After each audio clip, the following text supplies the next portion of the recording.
اعوذ باللہ من الشیطان الرجیم، بسم اللہ الرحمن الرحیم۔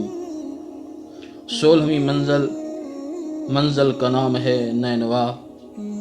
جب امام حسین مدینہ سے مکہ سے منزلیں طے کرتے کرتے اپنی آخری منزل نینوا پر پہنچے تو کیا واقعہ پیش آیا؟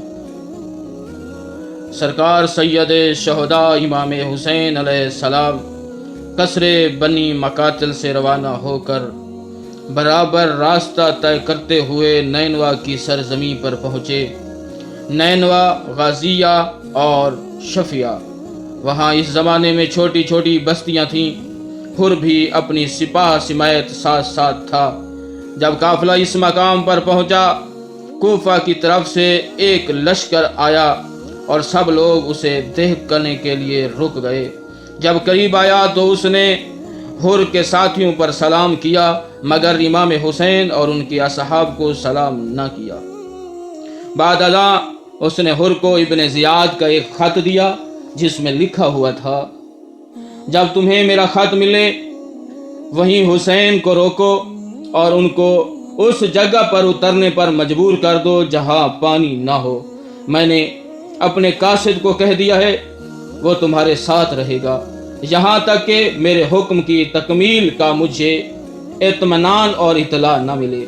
معلوم ہوتا ہے کہ ابن زیاد کو حر کی نرم دلی کی اطلاع مل گئی تھی، اس لیے اس نے خط لکھا اور اس کے ساتھ ساتھ جاسوس بھی مقرر کر دیا۔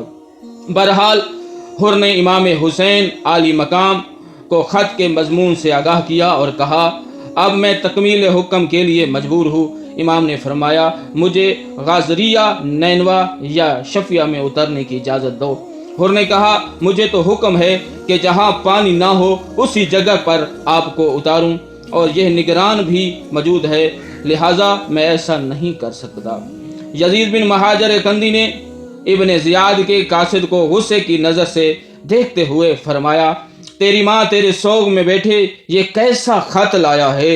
ابن زیاد کے قاصد نے، جس کا نام مالک بن نصیر کندی تھا، کہا: میں نے اپنے امام کی اطاعت کی ہے۔ یہ ملعون یزید کو اپنا امام مانتا تھا اور اپنی بیعت کی وفا کی ہے۔ ابن مہاجر نے جواب میں کہا: بلکہ تو نے اپنے پروردگار کی نافرمانی کی ہے اور اپنے امام کی اطاعت کر کے اپنے آپ کو ہلاک اور برباد کیا ہے اور اپنے لیے جہنم خریدی ہے، جو بڑا برا مقام ہے۔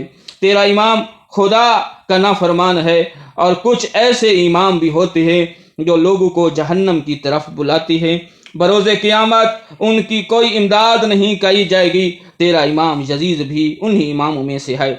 بہرحال ان حالات میں اصحاب حسین کے اندر غیر معمولی جوش پیدا ہوا۔